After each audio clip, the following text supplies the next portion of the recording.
Good morning, everybody. Welcome to this first Wednesday talk of 2024. Lovely to have so many of our regulars back and new faces. For those of you who don't know how we do it, we just do a quick thank to our sponsors first before I introduce our speaker. So none of this would be possible without Straight Nature. Straight Nature is the leading specialist natural history publisher in Southern Africa, associated with the best-selling and most highly regarded field guides in the region. Straight Nature publishes full-color illustrated books across a variety of subject areas, including birds, mammals, reptiles, trees and flowers, the marine environment, geology, astronomy, general wildlife, and children's nature. And as usual, you can pick up, there's a special going today of our speaker's book, which you can see at the end of the talk, as well as on the flyer for the introduction. And then my name is Brett Chilcott. I'm the owner of Room to Grow. We've been designing and creating outdoor living spaces in and around Cape Town since 2002, and we offer a complete suite of landscape design, construction, and associated exterior design elements in and around Cape Town to our residential and commercial and retail clients. And you can find out more about us at roomtogrow.co.za, as well as our socials, Facebook and Instagram. And then it's my great pleasure today to introduce our speaker, Nick Helm. Nick is the co-author of Erica's of the Fynbos and is a botanist and ecologist who runs Nick Helm Botanical Surveys, which undertakes ecological assessments throughout the greater Cape Floristic region. He is the lead author of the Cape Floristic Region Assessments for the Sandby Red List of South African plants, the top observer for Africa on iNaturalist, and has logged almost 11,000 plant specimens in international and local herbaria, and has discovered more than 100 undescribed plant species. What we like to ask is that at the end of if anybody has any questions while the talk is going on, you're welcome to put those into the Q&A box, and Nick will answer questions at the end. So without further ado, on to our first talk. Over to you, Nick. Thank you so much for joining us. Great, thanks very much, Brett, and thanks to Strike for the opportunity to chat to everybody. And yeah, welcome everybody. It's kind of weird for me not really knowing who's there. I saw some of your names I was scrolling through in the beginning. I see quite a few names I recognize, some of which are a bit daunting, because as Brett alluded to, I am a botanist, but I'm not an Erica specialist, and I'm not even an Erica fundi. So what I've tended to do over the years is take a lot of photographs of all plants, and that means quite a lot of photographs of Ericas. And that's kind of how I got involved with this project.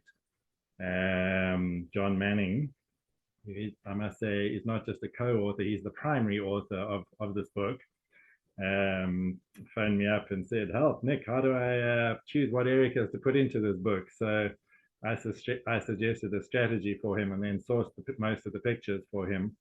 And that was, to a large extent, my contribution to the book. So all credit to John. And I must say that, yeah, I just want to pay homage to John, who's not only an incredible botanist, but is an incredibly productive botanist. And he's probably almost certainly the most productive botanist in the Cape region in terms of academic and public output of field guides. And it's been a real privilege working with him over the last 30 years. He's been at the Compton Herbarium pretty much the same time that I've been visiting the Compton Herbarium to identify my plants. And he's been an incredible source of encouragement and ability to identify not just his group of Iridaceae, but all sorts of plants, including Asteraceae. Anyway, going straight into the talk, starting out just by giving an overview of the structure of the Erica genus in terms of its flowers. Most of you know it is a huge genus, potentially about 650 species and any number of subspecies. And they range in size from large and showy to incredibly inconspicuous and anything but showy. And I'm just going to run you through a couple of pictures from the book and also those that aren't from the book, showing the form of some of the Ericas. This particular one John referred to in the book as having a sticky exterior, which is quite an interesting aside. Jan Vlok, the botanist from Oudtshoorn and Cape Nature botanist for many years, did an interesting experiment looking at what the stickiness might be used, what purpose it might serve. And so he did a very simple yet very elegant experiment and stuck a whole bunch of ericas into measured jars of water and observed how much of that water disappeared over a set period, 5 days a week. And he did show that these ericas like this one, Erica masoni from the Kogelberg, which have sticky exteriors, have significantly lower water use. So it does appear that that's one of the primary purposes of that sticky flower exterior, the other one being as a sort of fly paper to trap insects, which could potentially damage the flowers or steal nectar. Yeah, so some ericas are quite odd looking. These are from the Kocha region, Bavianskloof region, and have unusual exterior hairs. One of the most spectacular of all, Erica thunbergi, up from the Koabokkerveld. And another interesting pollination syndrome. I don't talk particularly about pollination in this presentation, but I thought I'd mention it right up front in the introduction, as John does in the book as well. And one of the more interesting pollination syndromes is mouth pollination. And just like some of the ground proteas and low-growing proteas, there are a small group of the ericas that are pollinated largely by mice, and their flowers are like this, typically clusters of flowers rather than solitary ones, and they face down so that the little mice who are running around at ground level, all they have to do is look up and get the nectar out of the flowers from ground level. And of course, it protects them from rain loss of nectar and also from the sun. Long-tubed flowers, which are typically pollinated by long-tongued flies. There's a whole group up, particularly in the Koabokkervelds and high mountains, that are pollinated by long-tongued flies, some of the more spectacular ericas. And then last, but by no means least, are the wind-pollinated ericas, which look very different from most of the other more showy ericas, and there are a daunting number of them. They tend to have the smallest flowers in the group, some of which are incredibly small, only 1 or 2 millimeters long. And as you can see, the petals have been substantially reduced, almost lost in some cases.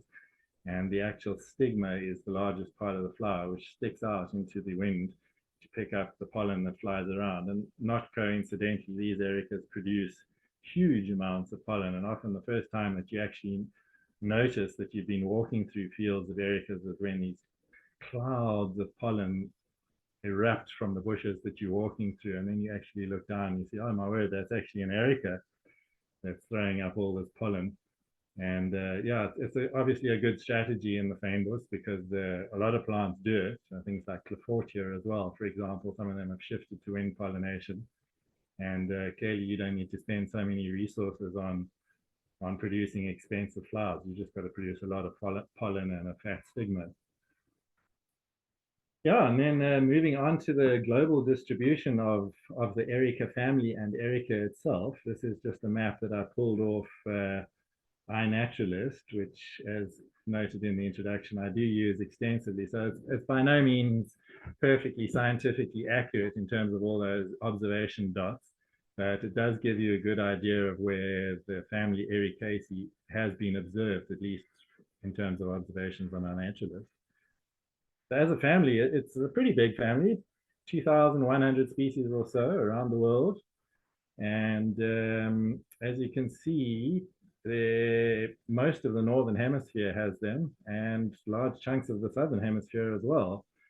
And just zooming in to give you an idea of the structure of some of these ericas, they don't look at all like our ericas. This is the most commonly observed Ericaceae on iNaturalist, 65,000 observations, something that I had never even heard of. It's a root parasite as well, which is why it's lacking color. Used to be in a different family, that's, to be fair, that has now recently been merged into Ericaceae. Slightly more typical. This is the second most observed species of Ericaceae on iNaturalist, also a Northern Hemisphere, North American species, genus Chimaphila. And then what Ericaceae in the Northern Hemisphere is particularly famous for are all the berries, things like lingonberries and blueberries, etc., bogberries, there's a vast number of them in the swampy habitats of northern Europe, northern Asia, and the USA and Alaska. And this is a vaccinium, which produces edible berries too. The bog bilberry, which looks a lot like a blueberry. There's a whole suite of things that produce these berries, unlike our ericas, which don't produce berries at all. And zooming into the erica genus itself, which has about 730 species or so on iNaturalist. As you can see, the vast majority of them are in Southern Africa and in the Cape in particular. We've got about 710 of those already photographed on iNaturalist, and then 23 in Europe, and 14 in North America, and 18 in Australasia. So that's the genus Erica itself. And I'm going, yeah, the most commonly observed Erica on iNaturalist is actually this one, Erica cinerea, which looks a lot like our ericas, with this one found throughout most of Western Europe. Zooming into our wonderful continent of Africa, this is the recorded distribution of African erica, including Madagascar and Reunion. You can see it's most of the Cape Floristic region, extending almost up to the Springbok area, and then the escarpment through Lesotho up to the Soutpansberg, Mani Mani Mountains in eastern Zim, and northern Malawi highlands, southern Tanzania, the East African mountain chain, up into the Bale and Simien mountains in Ethiopia, the Virungas and the Ruwenzoris on the DRC-Uganda border, and then even the high mountains of West Africa and South Tome, like Mount Cameroon, and in far West Africa as well. So an interesting distribution, and the cooler montane habitats, essentially. Zooming into South African scale, yeah, this is what I referred to previously, extending as far north. The northernmost record of erica is from just west of Springbok in the Spectacle Pass area. Very few in the Macroland otherwise, and then beginning in earnest from the Bokkerveld around Nieuwoudtville, down through the Cederberg, right across to Gqeberha and Mikado in the east, and then the Drakensberg Mountains, the eastern Mpumalanga Highlands, and the Soutpansberg particularly. Zoning in even more detail to the Cape Floristic region, the hotspot for the genus Erica. This is the pattern as it is currently observed on iNaturalist. You can see clearly that most of the observations are coming from the well-botanized areas and also the high rainfall areas. The Cape Peninsula, the Hottentots Holland, up to the Cederberg, down to the Agulhas Plain, and then across to Mossel Bay via the Langeberg and the Rifjasonent Mountains, across to St. Francis Bay and Gqeberha, with a few interesting inland records around Graafrenet on the mountains there. There tend to be very few species, but also some interesting other Fynbos elements on those mountains too, on the Snuberga. And from this map, you can see where they don't occur very clearly as well. They don't occur in the very arid areas of the Merwewel, Karoo. There interestingly are no erica records from the Roggeveld around Sutherland and Calvinia, although there are lots of other Fynbos elements there, including Agathosma and Restios and Aridaceae. They're not in the Tankwa Karoo. They are not in the Overberg shales, the deep ruins, and they're not in the Swartland shales either, and very few records in the Sandveld. But better picture of how it looks in the southwestern Cape, concentrated on the mountains and on the sandstones and limestones along the coast. Interestingly, ericas seem remarkably absent from the richer soils, shales, and granites. Not entirely absent, but very low diversity in comparison to the sandstones and the limestones. And then getting significantly rarer as you move north into the more arid Little Karoo. It's really on the Little Karoo Mountains near Naceberg and Groot-Swartberg, Klein Swartberg, where you find them. And then the Swartland only up in the River Castile Mountains, which are sandstone islands within the shale matrix of the Swartland. This map is relatively accurate in terms of distribution, although there's some observational bias here, definitely. This I extracted from, I think, Wikipedia, just showing the largest plant genera in the world. So we all think of Erica as being this ridiculously large genus, and yes, it is very large, about 860 species or so globally, but that only puts it into 21st place on an international level, way behind things like Astragalus and Bulbophyllum, which have got over 2,000 species. In fact, there are over 19 genera with more than 1,000 species. So there are a lot of very big plant genera out there. So although Erica is unusual in South Africa, it's not that unusual globally. This I extracted from the Cape Plants book, so it's a little bit outdated in terms of the data. It's about almost 20 years old now. But the largest genera in the Cape flora with the number of endemic species in brackets. So yeah, Erica is almost double, is more than double the second biggest genus in the Fynbos, which is the Spalathus, the robust tea genus, 680 versus 273 species. And then way behind come things like Restio and Agathosma and Pelagonia.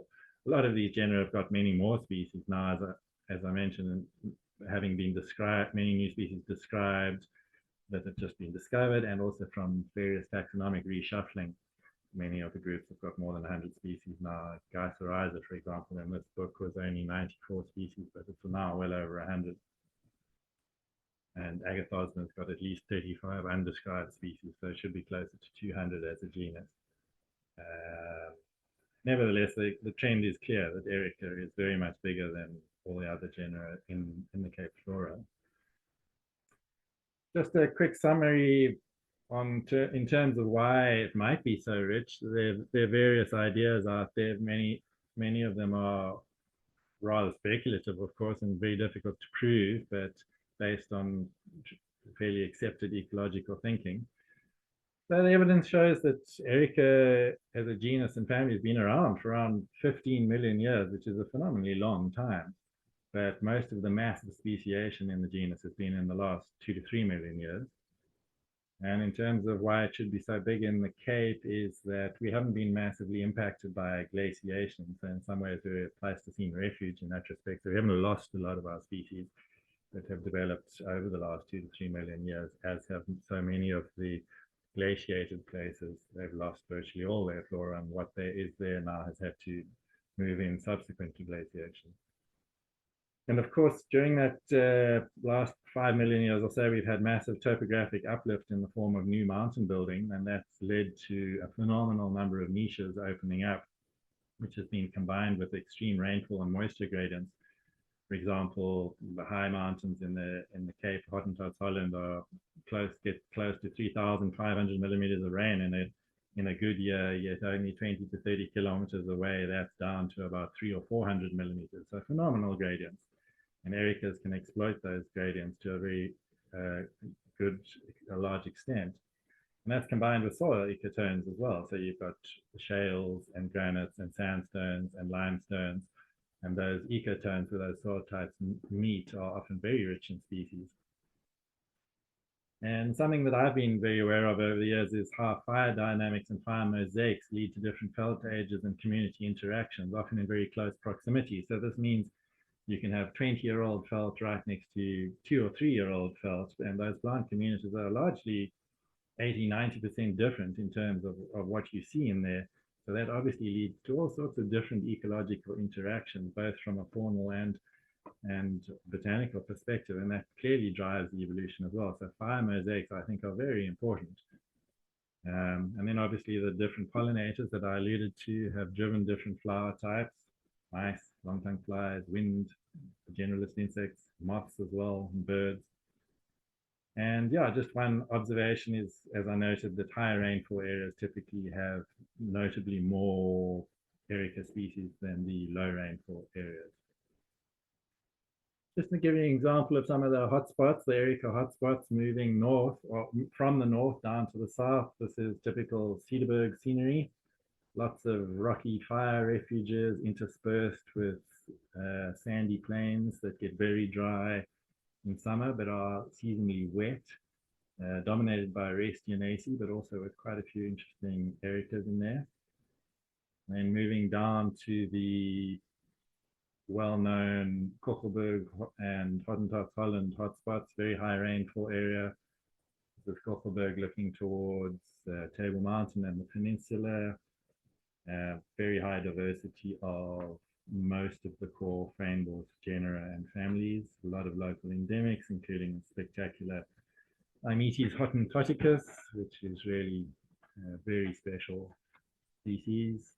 Moving down towards Betty's Bay, Pringle Bay, also high rainfall, relatively mesic habitat with high Erica diversity. That's all burnt in the last week in the background. And then another major hotspot for Ericas are the more coastal mountain ranges like the Riviersonent. Here, this is on Pilarkop, with brown flowers of Erica ignita in the foreground, a local endemic described about 20 years ago. And endemic Stilbaceae flowering with it. Looks a bit like an Erica in this picture. Looking across the mountain chain, one of the interesting things in the Cape Mountains that drives diversity at a very small scale is your aspect differences. So this mountain range runs east-west. The slopes on the left are essentially south-facing. Slopes on the north are much drier, north-facing slopes. And you've got very different plant communities on those two slopes. In fact, you've got dense forest on the base of the south slopes and little karoo kind of elements on the lower northern slopes. And the Riviersonent has a very high density of Erica endemics, second only to the Kogelberg.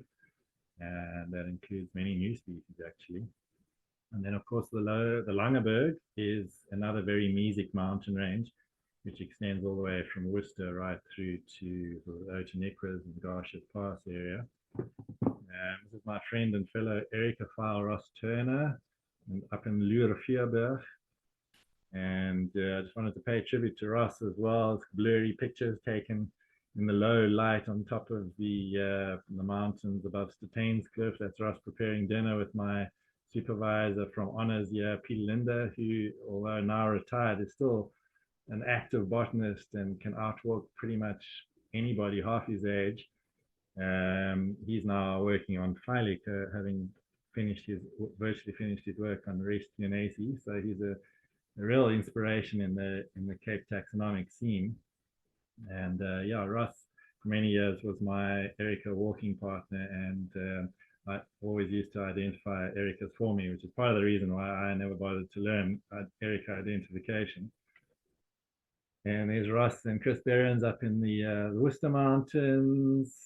And yeah, just turning to the number of threatened species in the Cape Floristic region and South Africa in particular. This is just a pie chart showing the current red listing status of the genus Erica. So the majority, 68%, were listed as least concern, followed by about 11% as rare. Now, rare is technically not a threat category. It just means that there are very few known occurrences of the species, but no known threats, and it typically applies to species in the mountains where there's not massive habitat loss. This, unfortunately, is no longer the case in many areas, as I will show you in the next few slides. Many of our mountain areas are under severe threat from alien plant invasion, notably pines and hackers, and in some cases, inappropriate fire regimes as well, either not enough fire or too frequent fire, and all those mountain threats are pushing a lot of these rare species into threatened categories, such as vulnerable, endangered, or even critically endangered. You can see there about 9% listed as vulnerable, 5% as endangered, and 6% critically endangered, and those two tiny little slices are extinct and extinct in the wild, of which there are about 3 each. So yeah, we'll refer to this analysis in the end, but essentially a lot of those species that are listed as least concern perhaps shouldn't be for various reasons. One, that they weren't properly analyzed in the beginning and are in fact clearly threatened because of low population numbers or valid current ongoing threats, or that they were just assumed to be safe. And just an example of one of the many new species out there in the Cape Mountains is Erica Leomontana, was its manuscript name that Ted Oliver had. I think it was found by Elsie Esterhazy. Ross and I found it when we went up to Lurafierberg. Still hasn't been described, sadly. Very unusual looking Erica. As you can see, it's a bit of a troglodyte. It lives in deep, dark caves, hence those wide open, overlapping leaves to maximize light capture. Another really interesting, very rare Erica. So some Ericas are naturally rare, and this one appears to be naturally rare rather than threatened, rare as a result of numerous threats. This one was in fact lost for 150 years or so. It was described about 1800, and then Ross found it in the mountains above Napier, and it's only known essentially from one tiny little patch about a hectare in extent on a couple of rocky outcrops. Very spectacular Erica. So remarkable that it had remained lost for so long. Some are threatened and very rare. So this is an Erica heliogena, which grows only in the Clava Valley next to the Navy ammunition base above Simonstown, and only in a marsh, so a very limited habitat. And unfortunately, half the marsh is now within the ammunition dump, and so not surprisingly, they try to keep fire out of the Navy base area to avoid a spectacular fireworks show, which came very close to happening just a month ago, I might add. But the fire did manage to burn half the habitat of this plant, so hopefully it'll come back in abundance after this fire, and the entire population only covers about 2 or 3 hectares. Yeah, just alluding to further threats. This is an atypical Erica habitat, but it does show you the 3 primary threats to most of the Fynbos, i.e. alien vegetation, urban sprawl, and agriculture. This is on the Malmesbury Hills.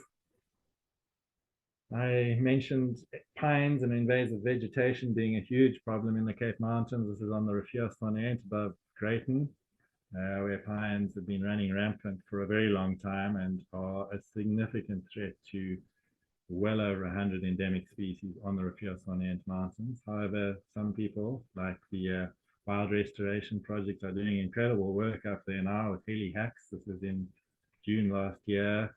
Started a heli hacking program there, and over the space of a weekend cut out, I think it was close to 5,000 trees, and the project continues. Another threat that I referred to was inappropriate fire regimes. This is actually close to where I live, taken after the last fire, which Scarborough is down there under the clouds, under the mist, and for the last 32 years we've had a fire exactly every 8 years, almost to the day. The 8 years is the bare minimum fire cycle for most Fynbos, and it's definitely causing some species to become much rarer in the landscape because the longer lived, slower growing species don't have time to set seeds significantly within that 8-year period. They would more likely need 12 or 15 years to set significant seed. And that, combined with increased aridity and stronger winds, is definitely causing some of the species in the areas to become much more localized, as the strong winds post-fire drive the seeds into little nooks and crannies far away from optimal habitat. Habitat loss species, this is Erica austulescens, which is restricted to shale soils around Caledon and Bot River, really just hanging on in 1 or 2 roadside patches like this where it's unlikely to survive. The only patch where it's significant is at the Marimana conservation area, which is the result of an offset that I did for my work about 20 years ago. Growing in exactly the same area, but on the sands, is Erica rhodopus, which is restricted to the Bot River to Carvedas Kraal kind of area. Heavily agriculturally cultivated, and a lot of aliens and a lot of inappropriate fire regimes. So species like this are unlikely to persist, unfortunately, far into the future.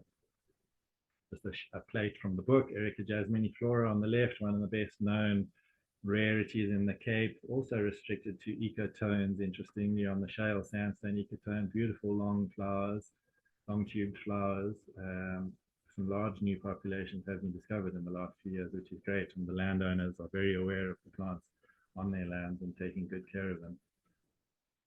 And I did also allude to inappropriate listing of threatened species and of species that are currently not threatened. This one is Erica macroloma, which I photographed a couple of months ago around the Ariskraal Dam in Elgin, also growing on rich, loamy clay soils with a little bit of coffee clip ferrycrete. There are only 10 collections of this species, and yet it's red listed as least concern, which is crazy. The last collection in the herbaria was 1993, and it should certainly be listed as endangered, if not critically endangered, because all the known populations are either gone or are threatened by aliens or cultivation. So that's just one example of things that should be substantially uplisted. And I also alluded to various new species out there. There are a whole lot of them, as there are in most Cape genera. And not as many in Erica as you might expect, because people like Ted Oliver have been incredible over the years in terms of describing new species. This one is known from only one or two slopes on the south side of Pillarkop in the Rivier Mountains, provisionally named Erica Fred after Alfred, his name is, a well-known botanist who collected many species up there. Very spectacular species, remarkable that it doesn't have a formal name yet, but there are plenty of opportunities for finding new ones out there still. And yeah, this is just a shot of the south slopes of those Rivier Mountains at Pillarkop, showing the incredible diversity of habitats that we are blessed with in the Western Cape these days, or blessed with in the Western Cape, and what drives our diversity. And yeah, it's such a pleasure being able to explore these areas and to try and document it as much as possible. Most people are very reluctant to go walking off trail, but if you are prepared to, the world is literally your oyster in the Cape Mountains. And yeah, thank you very much for attending the talk. And do you have one last slide which outlines the Erica offer, the book offer? Thank you very much. Sure. Well, thank you, Nick. That was crazy. It's such a huge genus, such a huge species. It's impossible to get through all of it, but that was a great overview and super interesting to see the diversity that exists within there. If you have any questions, you can please pop them in our Q&A box, not the chat box, just in the Q&A box, so that'll make sure I don't miss anything. While we're waiting for some questions to come in, I wanted to ask you, Nick, why is Erica so much bigger than any of the other plant genre in Southern Africa? Short answer is we don't really have any idea. It's obviously got the genetic plasticity that allows it to speciate quickly. Some genera don't, and are incredibly stable, even with similar opportunities.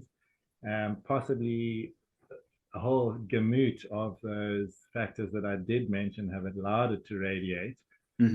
But so a lot of the other genera that we have had those same opportunities and haven't done so. So we don't really know, as far as I can tell, unless there's somebody out there who does know. I haven't read anything about that. But... Okay. And then I was interested to hear about the substrate, the soil volumes. Do we know why the Ericas are more prevalent on sandstones and limestones and not on, for example, the granites and the shales? Is there any research or any sort of deeper understanding as to why that occurs?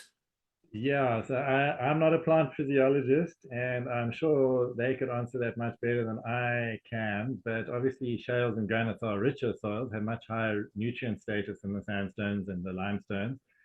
So clearly, Ericas are adapted, like many of the Fynbos species are, to exploiting those low nutrient environments. And interestingly, low nutrient environments tend to have much higher species diversity than richer soil environments. And that's possibly because the richer soils tend to get dominated by one or two species that grow very fast and can outcompete others, whereas the very low nutrients require substantial competition to survive, and perhaps that somehow stimulates the diversity of the areas. But it might be something to do with the roots. I actually don't know much about roots at all and the mycorrhizae involved, but it might be something to do with that as well, as to why the poor soils are better than the rich soils in terms of diversity.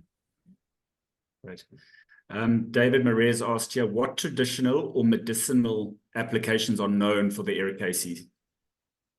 That's another field I know very little about, and as far as I know, Erica as a genus, there are very few medicinal applications that we know of. They don't generally have massive numbers of potent chemicals in them other than phenols, as far as I know. They're not nice and smelly like the buchus and many of the legumes. So I suspect they may actually not have much in the way of medicinal value. Michael has asked, are the threat assessments such an important tool for conservation? Any thoughts about the way forward for updating and improving on these? Yeah, well, South Africa is a world leader in that respect. We were the first megadiversity country in the world in 2006 to list our entire flora in terms of red list, which is quite something. But unfortunately, we didn't do a perfect job, and some of those species, like the ones I alluded to, slipped through the cracks. And we are working on it the whole time. In fact, a red list update should be coming out in the next week or two, which includes a lot of new threatened species, largely due to the whole poaching problem, but also a lot of taxonomic changes. So it's a massive job, and SANBI doesn't have the budget and staff to do what they need to do to really keep up to date with it, sadly. There are plenty of people providing information. There's no shortage of information out there now, but it's actually literally a staffing thing. Okay. Joan has asked you, are these talks? Oh yes, John, they are. All of the talks afterwards get posted onto the YouTube channel. So, and there's a link provided to all registries after the talk. Usually a couple of days afterwards, you get a link to that talk. Rupert has asked, how can landowners, both private and the state, better protect their Erica habitat? Well, luckily there are a lot of options these days where usually private NGOs, such as the Overberg Lowland Schnosterveld Conservation Trust, are working with landowners to set aside priority habitats and advise them on management, and even sign conservation servitudes which prevent any future landowners from cultivating those areas or changing the land use on those areas. Cape Nature pioneered that, and their stewardship program was incredibly successful in that respect, so far too successful for their staff, and budget cuts, in fact, and they've had to cut back on their liaison with private landowners, sadly. But there is a huge willingness out there for landowners to engage with organizations like that, to formally set aside conservation areas on their land. And there are tax incentives, for example, if an area becomes a provincial level nature reserve, you are entitled to write off your land tax on that area. So that's quite a useful incentive for people who aren't engaging in money spending practices on those lands. Peter has asked, what time of year are Ericas mostly in flower? And I suppose that's highly specific as to which region you're in. Yeah, it is. Quite a lot of them actually flower in autumn, and a bunch in winter, and then a whole bunch in spring and early summer. The midsummer tends to be a relatively low season, but it does depend partly on what area you're in. So the well-watered southern slopes of the Langeberg and the Overberg Plain, for example, the Gullis Plain, which get more summer rain, they tend to have more summer flowering species, whereas things in the Cederberg and the dry areas up north don't. They flower more in spring and winter. An anonymous attendee has asked, if you had to select a handful of species you want to know more and have data observations about, which would those be? hard question to do off the top of my head, but any number of them that are listed in the red list as critically endangered would probably all be good candidates for serious monitoring in terms of population dynamics and threats. And yeah, I would suggest targeting those. But like I said, some are listed as least concern currently and actually should be critically endangered. And so you need to be able to zone in on those too. So the best way to do that is actually to go through the herbarium records and see which have very few records and target those. Great, good advice. Mareka has asked you, have you come across anything interesting with regards to the Erica's association with macrorhiza or mycorrhiza? Mareka, you know I didn't do physiology. You're not allowed to ask me that for the question. But Parts, fun. Seth has asked us here, how did you decide which species to include in the book? yeah, that was an interesting one. And fortunately, having experience with iNaturalist, I knew that the iNaturalist algorithm, if you select a particular area, such as the Cape region, for example, it automatically orders the observations by the number of observations of each species. So the most commonly seen ones come up first. And I thought that should be an obvious way to do it because those are the ones people are going to see most. So let's take that as your core sample. And then we tried to add a bunch of other interesting ones from different groups that were either rare or very unusual or in some way interesting. But unfortunately, we couldn't include anything like the number we wanted to, which is always going to be a problem in a genus like this. And is my one big sadness. Sure. And then Timo's got a comment question here. He's asked, if you walk through a typical dense Erica stand in full flower, do you often see a buzz of insect activity? So I think he's just alluding to how much. Yeah, Timo, I know that is absolutely the case in some populations. And you can, interestingly too, you can often smell them. The production of the nectar is so strong.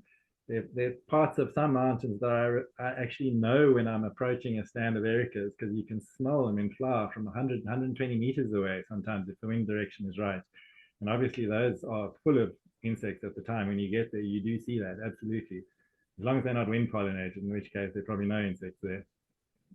And then Ryan has asked, I think, the question that you did answer, which is, are there species-specific pollinators? And you mentioned a couple of them during the talk. Yeah, so I'm actually not sure that any ericas have specific pollinators. That, in other words, a single species that is restricted to pollinate them. But there are some of those long-tongued, long-tubed ericas that are pollinated by a group of long-tongued flies, and typically the length of the tube is related to the length of the tongue of the fly. Because if the tube's too long and the short tongue fly won't be able to reach the nectar at the bottom. So in those cases, of which I think there are about 10 or 12, those are probably the only species-specific relationships. Well, Nick, looks like I've come to the end of the questions. If anybody wants the last chance to get something in quickly. But I'd just like to thank you for sharing your knowledge and your passion. For a not Erica expert, you clearly know a lot about it, and it's always great to have you chat to us. And I'd just like to thank everybody for joining us for this Wednesday talk. Obviously, our next talk will be in. Here we go. Adam has asked one last question. Any advice for the cultivation of a species in situ? Yeah, once again, I'm not really in that field at all. All I know is that Erica cultivation can be pretty tricky, and people have done some good work on it, but a lot of them have never been in cultivation at all. And a lot of the ones that have been reintroduced to cultivation have died in situ. And so, yeah, the habitat is absolutely key. And once that habitat becomes too disturbed, particularly in terms of soil and the soil nitrogen status and nutrient status is altered by alien grasses and alien shrubs, then you've got big problems, and in situ conservation becomes very difficult, unfortunately, especially for habitat specialists like Erica. Perfect. Thank you, everybody. Our next Wednesday talk will be the first Wednesday of March. We look forward to seeing you again then. Once again, thank you to Nick for sharing your knowledge and your passion, and to Belinda behind the scenes. We will see you all in a month. Thanks very much. Bye-bye.